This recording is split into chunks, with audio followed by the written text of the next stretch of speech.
Broadcasting from the Cottage Studio, this is the movie review. I am your host, Ho-Ho. How y'all's doing? I hope you're doing good. I really do. Today we are doing an actor spotlight, talking about one of my favorite actors and quite possibly one of the greatest actors of his generation, none other than Mr. Tom Cruise. I had to throw that little something in there. That's hilarious to me. So if you think that Tom Cruise started off as one of them people that was just destined for greatness and automatically on his way to stardom, you would be sadly mistaken. Because Tom Cruise had very humble beginnings. He, grew up poor, born in 1962. He had an abusive father, and his dad, had a hard time holding down a job, and they moved around a lot. Because of that, through his 12 years of education, apparently he didn't attend kindergarten. He went to 15 different schools. He was a person of low stature, and that coupled with suffering from dyslexia and perpetually being the new kid, he was picked on a lot. He was bullied.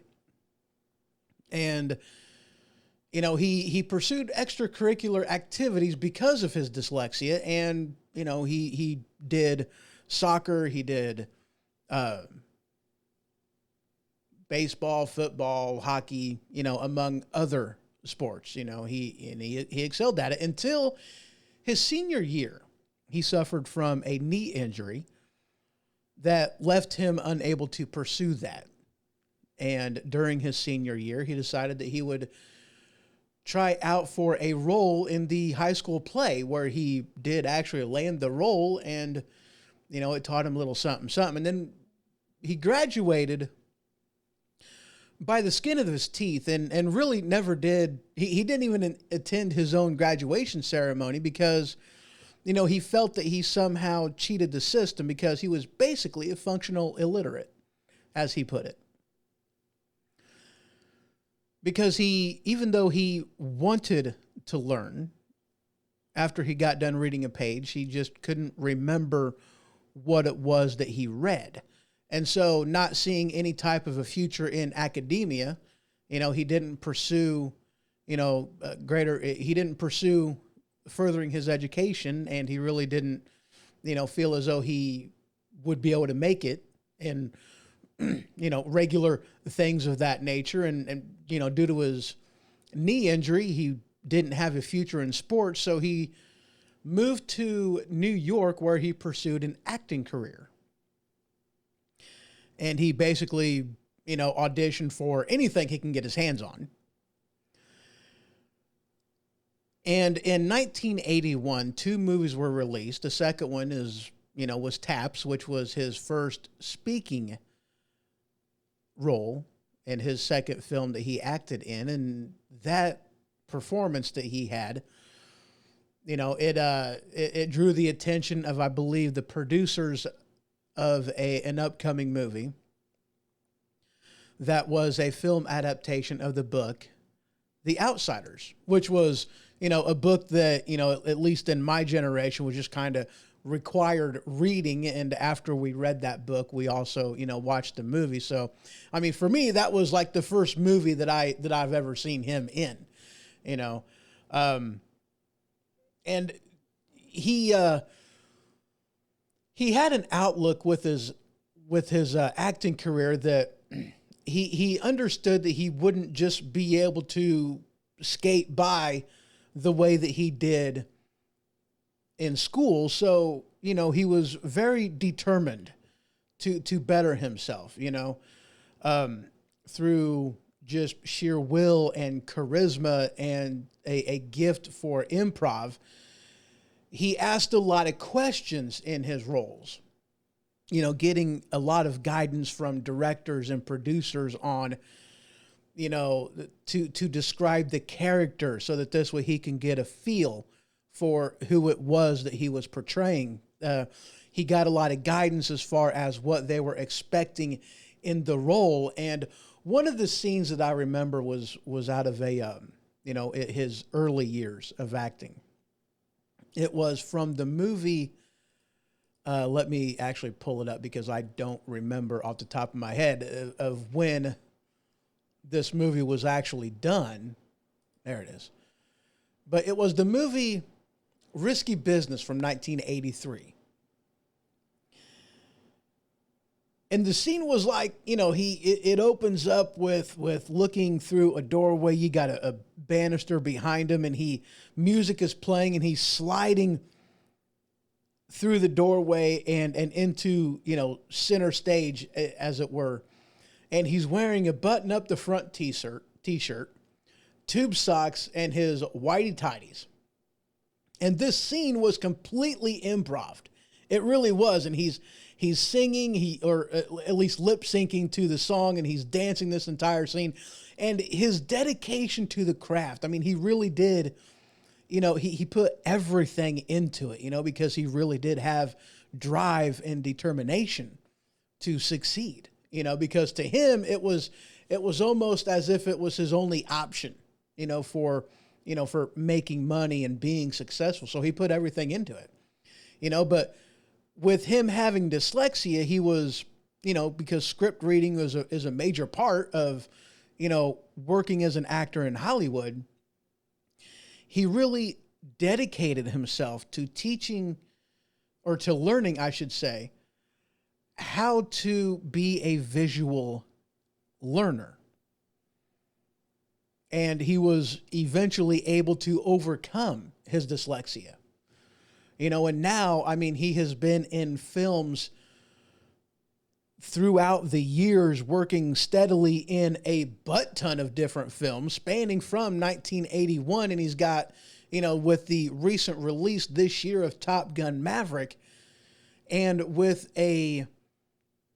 two more Mission Impossible sequels due to release in 2023 and 2024, he really is a very significant actor of today. He really is, with his acting career spanning such roles as Taps, The Outsiders, Risky Business, Top Gun, 1986, The Color of Money, Rain Man, amazing movie, Born on the 4th of July, Days of Thunder, where he also co-wrote the story, Mission Impossible, where he was also a producer, Mission Impossible 2. I think right now there's like 6 Mission Impossible movies. He played a cameo in Austin Powers' Goldmember. He was in The Last Samurai, Collateral, War of the Worlds, Tropic Thunder, Jack Reacher, Oblivion, Edge of Tomorrow, The Mummy, and like I said, the part 2 of Top Gun Maverick, which was just released this year. He's truly has done a lot. He overcame a lot, and he has received, and I looked this up, and I got to be honest with you, I did not know a lot of these until after I read this.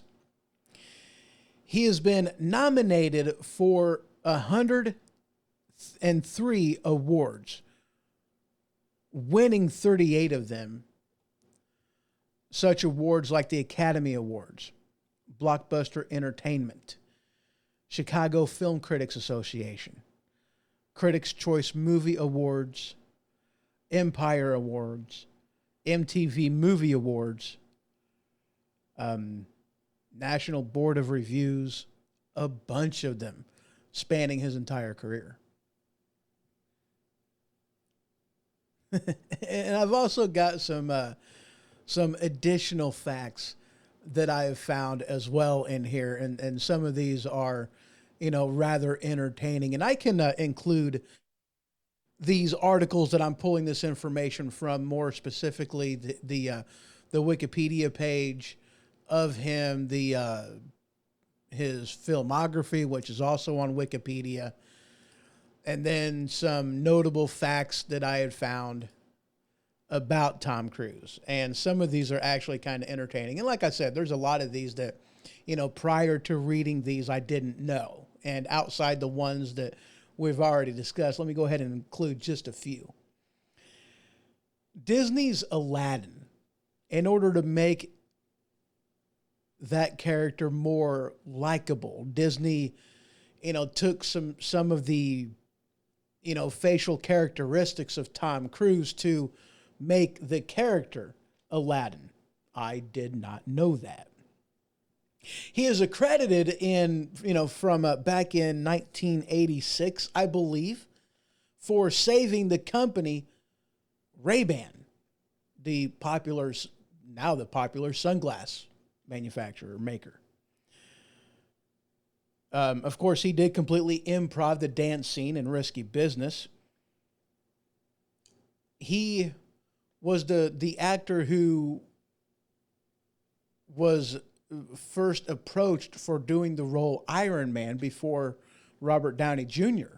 was offered and eventually got the role. He's actually really good to his fans. In a and this one, I tell you what, this one actually says something to me, about an actor. Because, let's face it, when it comes to Hollywood, actors, they're not necessarily it's a guilty pleasure in some ways.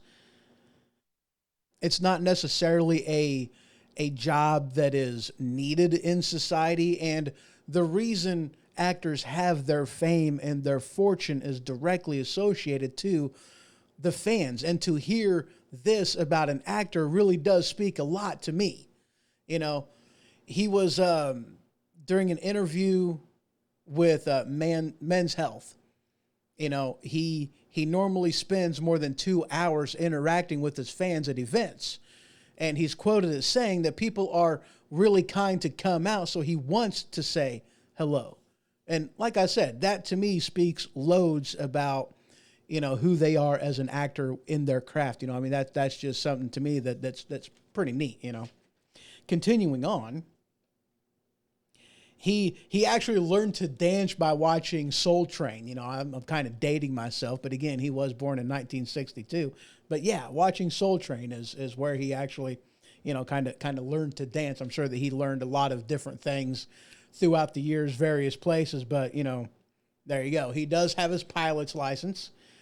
For those of you that have seen Top Gun and Maverick as well, yes, he actually does have his pilot's license.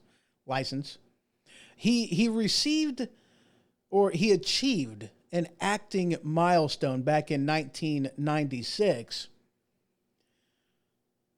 by having 5 consecutive movies gross over $100 million each domestically in the U.S. That's actually huge. He was the first actor to achieve that milestone.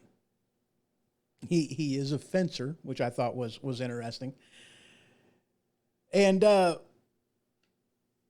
in an Interview with the Vampire, which was another movie adaptation of a book, Anne Rice's novel, Anne Rice actually said whenever she found out that Tom Cruise landed the role of Lestat, she spoke of that as, that Tom Cruise would, his performance would be mediocre at best. And she really did later regret those words. And in let me go ahead and kind of get to that because I didn't write that part down.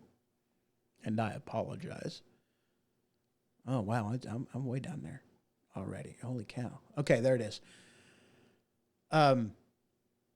She purchased a 2-page ad in Daily Variety, spending over $7,500 to pay for that 2-page ad, where she formally apologized to Tom Cruise and stated that from the moment that he appeared, Tom Cruise was Lestat.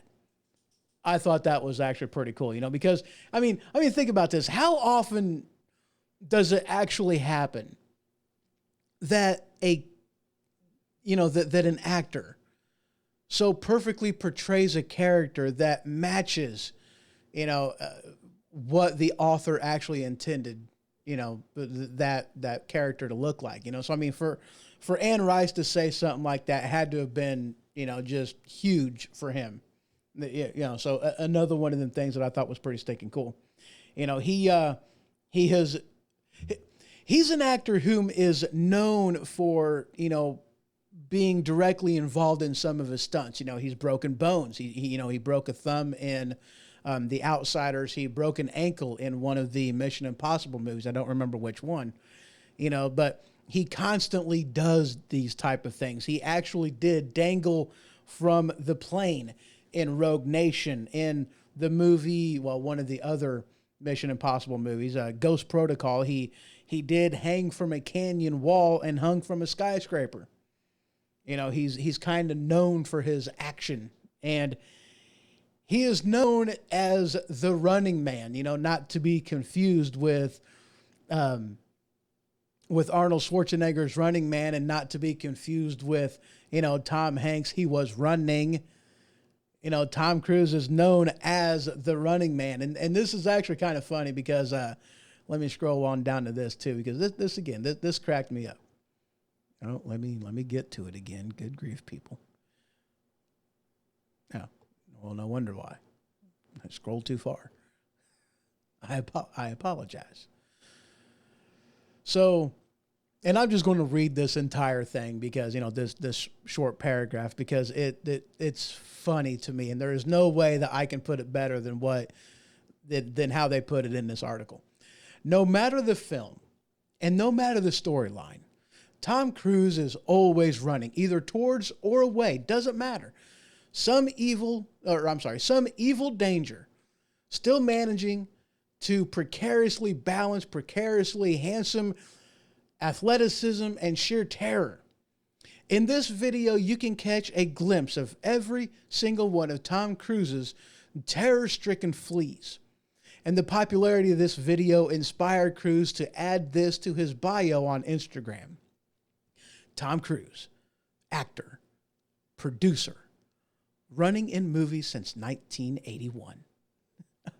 I had to laugh because I also has referred to Tom Cruise as the Running Man because he runs a lot. You know, every one of his movies, it seems like he's running somewhere. You know, and it cracks me up. So yes, you know, Tom Cruise is, you know, in my opinion, one of the greatest actors of his generation. He truly is. He is giving in the craft.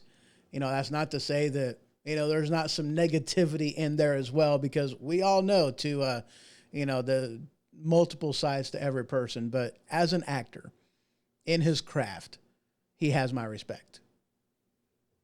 With his drive and determination to succeed, with, you know, his humble beginnings, you know, with where he started, his, you know, having to overcome dyslexia and eventually conquering it, you know, with his gift of improv and his charisma, you know, on the big screen. It's no wonder that he has propelled to the level of greatness that he has achieved in his craft as an actor. It really is no wonder. So, Tom Cruise.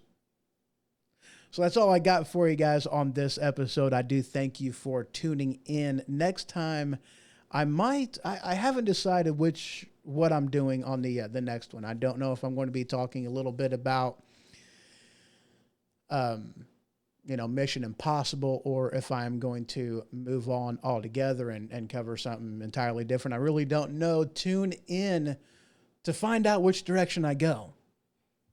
So y'all have yourself a great one, and I'll see you in the next one.